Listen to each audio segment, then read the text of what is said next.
ایمان کا مطلب کیا ہے؟ مطلب جس طرح علی دنیا کو دیکھتے ہیں اسی طرح علی کا شیعہ دنیا کو دیکھے، جس طرح مولا حسین دنیا کو دیکھتے ہیں اسی طرح حسین کا چاہنے والا دنیا کو دیکھے۔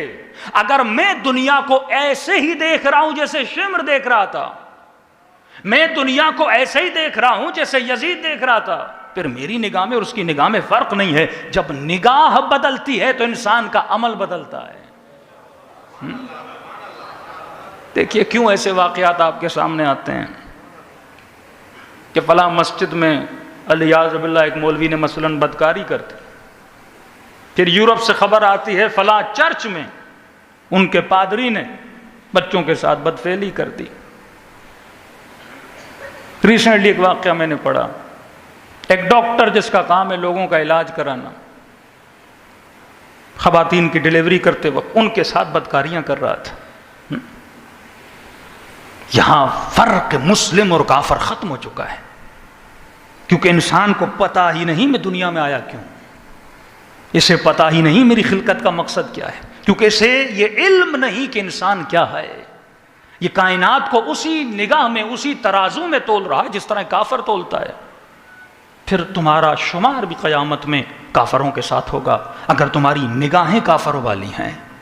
کماتا علی والا بھی ہے، یہ نہیں کہ مولا علی ابن ابی طالب نہیں کماتے تھے، لیکن میں نے کل کہا کہ علی کی نگاہ جو دنیا کی طرف تھی وہ دنیا کے لیے نہیں تھی، وہ آخرت کے لیے تھی۔ الدنیا مزرعۃ الآخرہ، دنیا کس کا مزرعہ ہے؟ آخرت کا مزرعہ ہے۔ یہ ذخیرہ اندوزی کا جو تصور ہے، ایک امام مجھے بتائیے جس نے ذخیرہ اندوزی کی ہو۔ ذخیرہ اندوزی صرف یہ نہیں گندم کی چاول کی، نہیں، مال کی ذخیرہ اندوزی زندگی اہل بیت میں دکھائیے۔ کماتے تھے، اپنے لیے گھر بھی بناتے تھے، اپنے بچوں کے لیے بھی سب کچھ کرتے تھے، لیکن ذخیرہ اندوزی نہیں کرتے تھے۔ یہ تصور کفار کا تصور ہے نا، قرآن کا جملہ ہے الذی جمع مالہ وعددہ۔ خدا کہتا ہے میں ایسے لوگوں کو جہنم کی ایندھن بنا دوں گا جو مال جمع کرے پھر اس مال میں تعدد پیدا کرے، زیادہ سے زیادہ، زیادہ سے زیادہ۔ بھائی ایک گھر تم نے بنا لیا، دوسرا گھر کس لیے خرید رہے ہو؟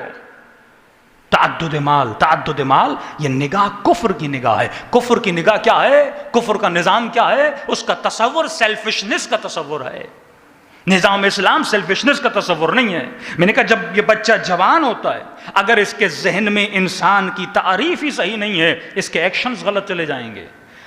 70 سال کا بوڑھا ہو گیا، آج تک اسے نہیں پتا میں دنیا میں آیا کیوں تھا، میں کیا جمع کرنے آیا تھا اور یہاں سے کیا لے کر جانے والا تھا۔ آج انسان نے جب غلط تعریف کی، تعریف انسان نے کیا تعریف کی کہ میری ڈیفینیشن میرا جسم ہے۔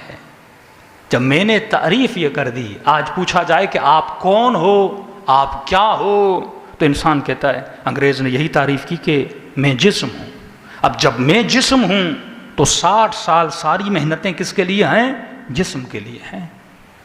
انہیں پتا ہے 60 سال میں ہمیں مر جانا ہے، تو کہتے ہیں جتنے مزے لینے ہیں دنیا میں لے لو، جتنی لذتیں لینی ہیں دنیا میں لے لو۔ دن رات زحمت کوشش کس کے لیے ہے؟ جسم کے لیے ہے۔ رسول خدا کے سامنے ایک شخص آ رہا تھا اور کسی نے کہا یا رسول اللہ اس کی سواری کتنی خوبصورت ہے۔ رسول خدا نے کہا سوار کتنا خوبصورت ہے۔ آج نگاہیں سواریوں پر ہیں، سوار پر کس کی نگاہ نہیں ہے۔ کتنا بے وقوف انسان ہے کہ گدھے کو سجا کر دھجا کر چلے اور خود پیدل چلے۔ آج ہماری مثال یہ جسم گدھا ہے سمجھو، تم اس کے سوار ہو، جسم کو تم چلاتے ہو، لیکن آج عالم یہ ہے کہ یہ گدھا ہم پر سوار ہے، اسے جو پسند ہے ہم فوراً اس کے لیے آمادہ کر دیتے ہیں، لیکن روح تباہ و برباد ہو رہی ہے۔ معصوم فرماتے ہیں لا اکراہ فی الدین، دین میں جبر نہیں تھا، زبردستی نہیں تھی۔ کہ مولا پھر اللہ نے نماز کیوں واجب کی، روزہ کیوں واجب کیا؟ کہ کیونکہ انسان ظالم ہے، میں نے اسے روح عطا کی، یہ پوری زندگی روح کو غذا نہیں دیتا، حالانکہ روح کو غذا دے تو یہ مضبوط ہو جائے، تو کہتا میں نے مجبور کیا اسے کم از کم دن میں 5 مرتبہ روح کو غذا دے۔ پورا سال اپنی روح کو غذا نہیں دیتا. میں نے اسے مجبور کیا کہ مہینے میں، سال کے 12 مہینوں میں سے 1 مہینہ اپنے روح کو کیا دے؟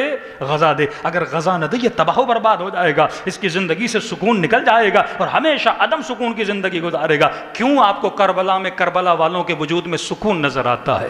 کیوں سیدہ زینب کے ہاتھوں میں رسیاں ہیں سکون نظر آتا ہے؟ کیونکہ انہوں نے اپنے روح کو غذا دی. کربلا میں جسم کی طرف نگاہ نہیں ہے، مولا حسین کی روح کی طرف نگاہ ہے. قاسم کے جسم کے ٹکڑے ہو رہے ہیں لیکن روح کو بقا مل رہی ہے. حضرت عباس کے بازو کٹ رہے ہیں لیکن روح کو بقا مل رہی ہے. امام حسین کا جسم دیکھیے پامال ہو چکا ہے لیکن روح کو خدا عروج عطا کر رہا ہے. تو اے مومن، جسم کو تو ویسے ہی فنا مل جانی ہے، تو اپنے ہاتھوں سے اپنے جسم کو راہ خدا میں قربان کر دے تو خدا تجھے کیا عطا کرے گا؟ بقا عطا کرے گا. جسم تو ویسے ہی مٹی میں مل جانا ہے لیکن یہ عقل بشر ہو 60 سال کی زندگی کے لیے کتنی زحمت کرتا ہے لیکن اپنے روح کے بقا کے لیے دن میں 1 گھنٹہ بھی نہیں نکالتا. تو جب تک روح کو غذا نہیں ملتی تب تک انسان کا ایمان مضبوط نہیں ہوتا. صلوات پڑھے محمد و آل محمد.